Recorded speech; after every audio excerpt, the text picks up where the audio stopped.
এরে ভাই তোরা কি ভালো হইতি না? মানে ছাত্রলীগের কি পরিণতি হয়েছে, তোরা কি এটা দেখে শিক্ষা তো গ্রহণ হয় নাই?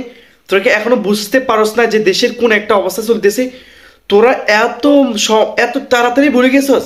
জুলাই মাস গেছে আজ থেকে মনে হয় 5-6 মাস 7 মাস আগে। এই জুলাই অভ্যুত্থান কি তুই এখনই এত তাড়াতাড়ি ভুলে গেছস? তোদের অবস্থা, তোরা তো ব্রেনলেস, তোদের তো মাথায় সমস্যা আছে। এর জন্য তো শুধু নির্বাচন নির্বাচন নির্বাচন জিজ্ঞেস করস। তোরা তো চাচ্ছিস তোরা কিভাবে চষে খাবি এই দেশটাকে। তোদের দুই দলের ওই যে আইনুদ্দিন আজাদ বলেছিল না, নৌকার ডানের শীষ দুই সাপের একই বিষ। তোদের দুই দলের সবচেয়ে নিকৃষ্টতম মানে খারাপ কাজ হচ্ছে পুরা দেশটাকে অস্থিতিশীল অঙ্গরাজ্যে পরিণত করা, দেশের প্রত্যেকটা ক্যাম্পাসকে দখল করে নেওয়া।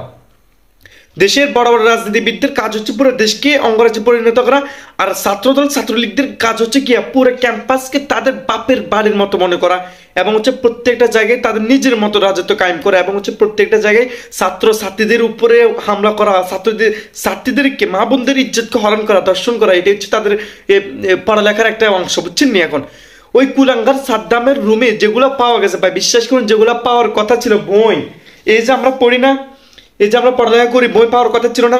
এই যে আমরা এখানে অনেক রকমের বই রয়েছে না, আমরা পড়ালেখা করি, আমার সাদো আমার সায়েন্সের উপর অনেক রকমের বই রয়েছে। আমার রুমে আসলে আপনি সব পাবেন।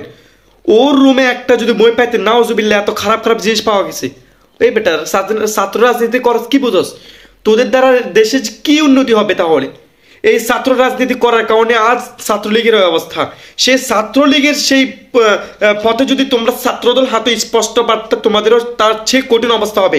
তারা পালানোর সময় পাইছে, কারণ তারা ক্ষমতাসীন ছিল। দেশের সবগুলোকে ইয়েটিয়ে করে উল্টাপাল্টা করে তারা পালাইছে হেলিকপ্টার দিয়ে। তোমাদেরকে হেলিকপ্টার ভাড়া কে দিবে ভাড়া? পালা হয়ে যাওয়ার সময় থাকতে এদেশের সাধারণ ছাত্র সমাজকে জাগায়ও না। ছাত্র জনতারা কি পারে সেটা দেখাই দিছে। 71ও দেখাইছে, 24ও দেখাইছে। তুঙ্গরে কানে চটকন মারিয়ে একবারে নেই। তোমাদেরকে তাড়াতে বেশি সময় লাগতো না।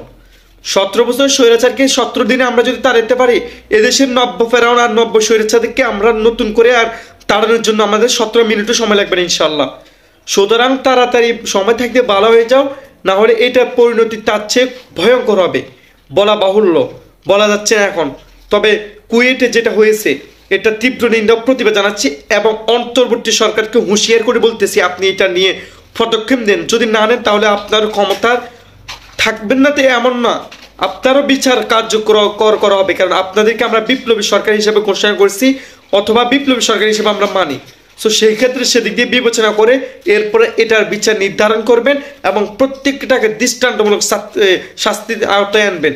কার কার হাতে রান্দা ছিল, বন্দুক ছিল, পিস্তল ছিল, যেখানে বই থাকার কথা সেখানে রান্দা, পিস্তল, বন্দুক ঠেকে চাঁদাবাজি, দুর্নীতিবাজি, টেন্ডারবাজি করতেছে।